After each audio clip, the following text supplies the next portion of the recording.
Jürgen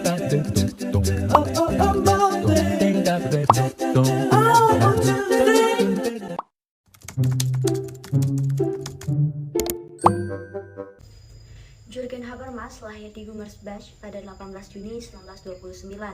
Ia merupakan anak dari keluarga kelas menengah yang agak tradisional. Pada tahun 1946 sampai 1954, ia mengawali pendidikan tingginya di Göttingen guna mempelajari kesusasteraan, sejarah, dan filsafat. Ia juga mengikuti kuliah psikologi dan ekonomi. Kemudian, ia melanjutkan studi filsafat di Universitas Bonn dan memperoleh gelar doktornya. Judul disertasinya adalah Das Absolute und die Geschichte, yang berarti yang absolut dan sejarah, pada tahun 1954. Kemudian ia bergabung dengan Institut für Sozialforschung atau Institut Penelitian Sosial di Frankfurt, dan di situ ia menjadi asisten Theodor W. Adorno. Selain itu, ia juga mendapatkan gelar postdoktoral dari Universitas Marburg dan juga mendapatkan 10 buah gelar kehormatan yang ia raih dari beragam universitas. Pada awal tahun 1960-an, Habermas sangat populer di kalangan mahasiswa Jerman dan oleh beberapa golongan dianggap sebagai ideolog. Kemudian, ia mengalami konflik dengan para mahasiswa sama seperti kedua gurunya. Hal ini disebabkan oleh gerakan mahasiswa yang menggunakan kekerasan dalam melakukan aksinya. Ia mengkritik gerakan mahasiswa tersebut dengan menerbitkan sebuah buku yang berjudul Gerakan Oposisi dan Pembaharuan Perguruan Tinggi. Setelah mengajar di Universitas Frankfurt, Habermas menerima tawaran untuk menjadi direktur dari Max Planck Institute. Habermas kembali ke Universitas Frankfurt sebagai dosen filsafat pada tahun 1975. Kemudian ia dikukuhkan sebagai guru besar Universitas Frankfurt dan diapuk sebagai profesor yang menggantikan Horkheimer. Lalu, pada pertengahan tahun 1960-an, ia mengembangkan filsafat komunikasi.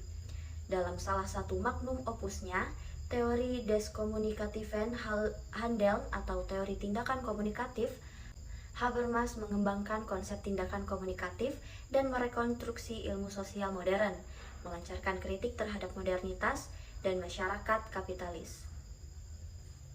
Sejarah perkembangan teori kritis dalam paradigma komunikasi.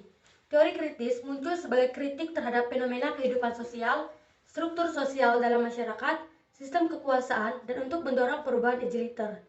Ciri-ciri dari teori ini adalah kritis terhadap masyarakat, berpikir secara historis, tidak menutup diri, dan tidak memisahkan teori dari praktek.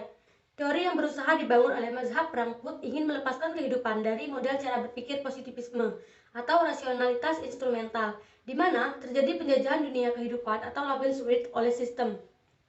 Habermas merupakan seorang filosof modern generasi kedua. Pemikirannya dipengaruhi oleh Immanuel Kant, Hegel, Karl Marx, dan tentunya mazhab Frankfurt seperti generasi pertama, yaitu Adorno dan Horkheimer. Pemikirannya juga dipengaruhi oleh perkembangan masyarakat saat Perang Dunia Kedua dan pengalaman hidupnya di bawah rezim nasionalis sosialis Adolf Hitler turun andil. Dasar-dasar dari teori kritis Habermas yaitu cara berpikir objektif yang melahirkan ilmu tradisional yang menggunakan objektivitas, yaitu pembacaan secara eksak dan pasti, mandul dalam praksis, dan tidak ada kontribusi teori dalam masyarakat. Banyak teori yang tidak emasipatif, yaitu meningkatkan derajat hidup masyarakat, dan justru banyak berdiskusi tentang spekulatif science for science. Artinya, semua ilmu itu tidak pernah bebas nilai, karena suatu ilmu itu pasti ada yang melatar belakanginya. Jadi, ketika menemukan sains yang tidak pernah memikirkan nilai, maka itu mustahil. Sains atau filsafat atau gagasan sebelumnya melambangkan status quo, melupakan historisitas. Teori apapun akan muncul dalam konteks sejarahnya sendiri-sendiri dan tidak ada ide yang lahir dari ruang kosong. Pada dasarnya, teori kritis mazhab Frankfurt ini memperjelas struktur yang dimiliki oleh masyarakat pasca industri, serta melihat akibat-akibat struktur tersebut dalam kehidupan manusia dan kebudayaan secara rasional. Teori kritis ini menjelaskan hubungan manusia dengan bertolak dari pemahaman rasio instrumental. Kritik terhadap rasio instrumental menurut Habermas ialah proses rasionalisasi dalam masyarakat modern akan memunculkan kondisi masyarakat yang saling menindas karena memakai logika kasar dan birokrasi. Tentang nalar strategi dan logika saling menjatuhkan karena mereka mengutamakan untung dan rugi. Normalnya, akibat adanya pengaruh positivisme ini melahirkan rasio instrumental. Rasio positivisme adalah rasio yang tidak mengenal spekulasi metafisik atau memandang dunia berdasarkan sains. Rasio instrumental atau rasio strategis Tujuan akan memunculkan penindasan antar manusia dan kebal terhadap sikap praksis manusia. Menurut Habermas, solusinya terhadap kesalahan rasionalitas manusia adalah rasionalitas yang bersifat komunikatif menggunakan bahasa. Habermas melebarkan analisis teori kritis hingga menyentuh refleksi filsafat bahasa dan refleksi ruang lingkup atau rasionalitas yang menemukan ruang implementasinya, yakni dalam praktek dialog dan debat publik untuk mencapai kesalingpahaman.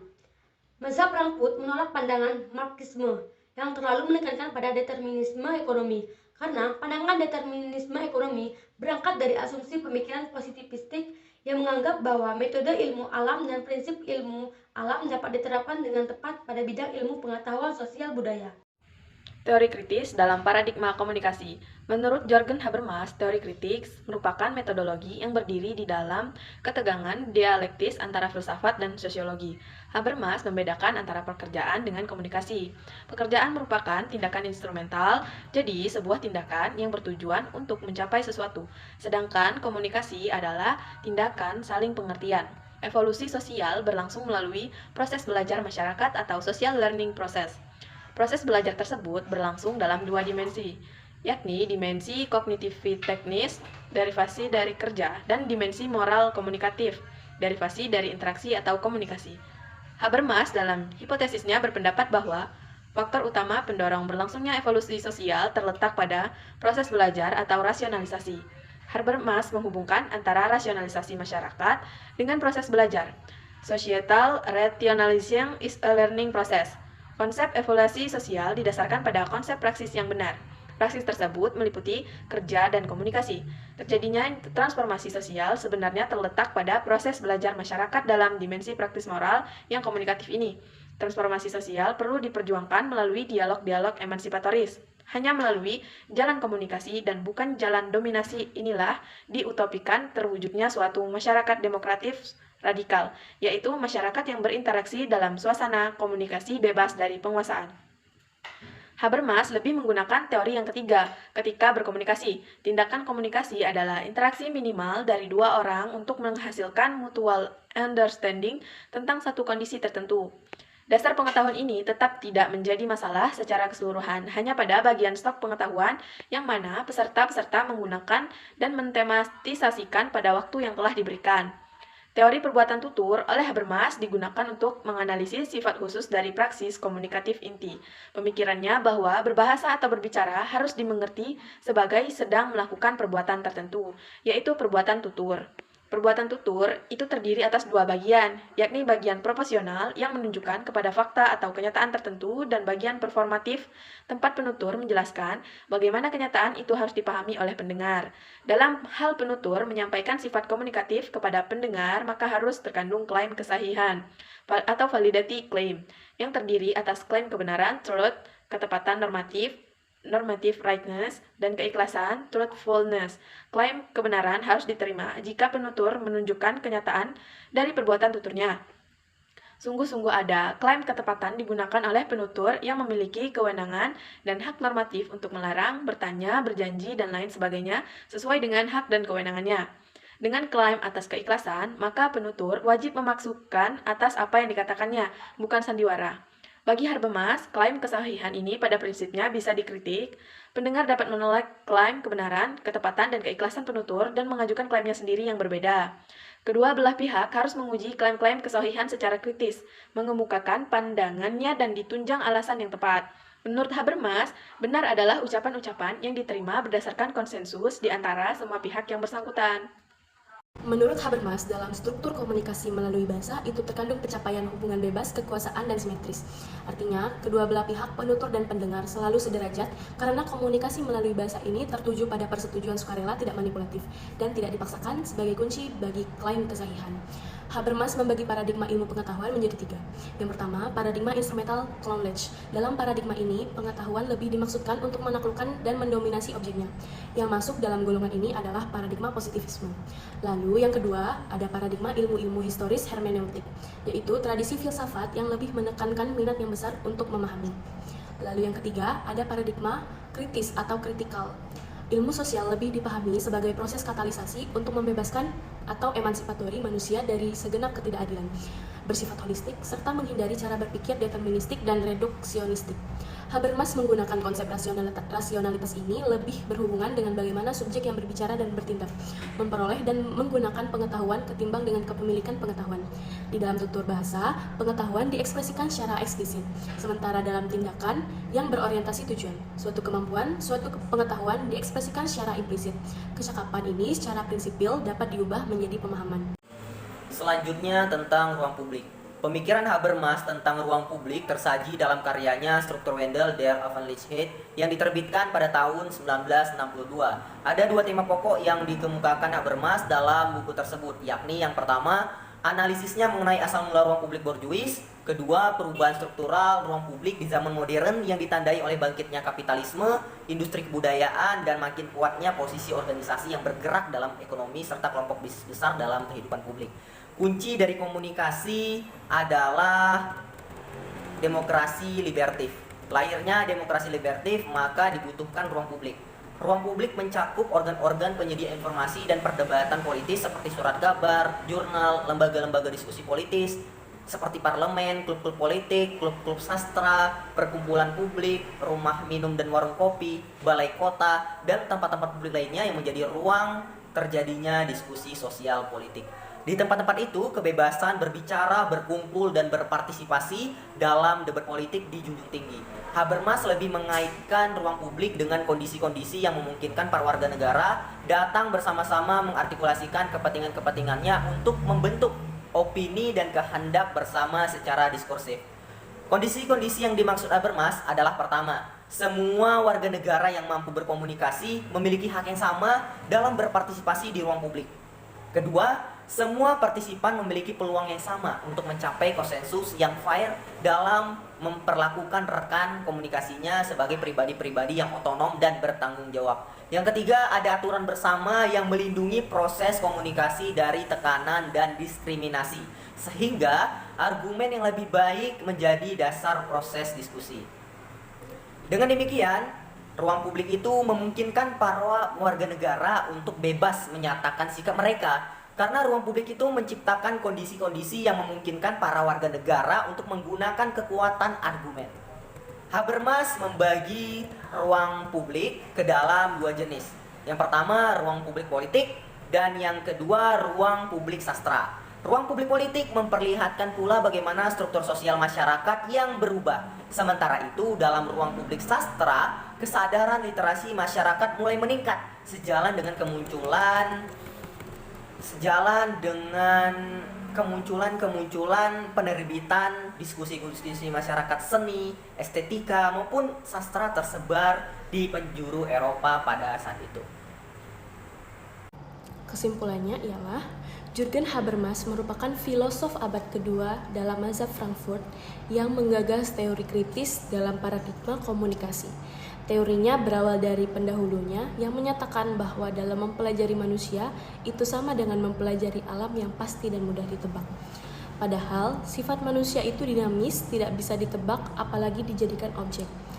Berawal dari kondisi tersebutlah, Habermas mencoba menawarkan teori komunikasinya agar supaya manusia dapat berkomunikasi dengan baik ketika ia ingin memutuskan hal apapun dengan lawannya.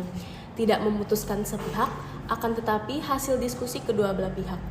Dalam pandangan Habermas, paradigma positivisme itu mengabaikan peran manusia sebagai aktor yang memiliki karakteristik khas dan unik tidak seperti robot. Manusia tidak memiliki kebebasan untuk memilih lagi karena semuanya telah ditentukan, distandarkan oleh budaya industri. Customer tidak lagi menjadi raja, tidak lagi menjadi subjek, tapi menjadi budak dan objek.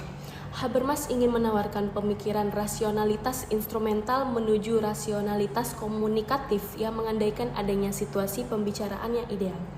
Untuk lahirnya suatu komunikasi, dibutuhkan ruang publik untuk sekedar berdiskusi dengan bebas, jujur, benar dan tepat, sehingga diskusi yang dihasilkan dapat produktif dan hasilnya bagus serta komprehensif.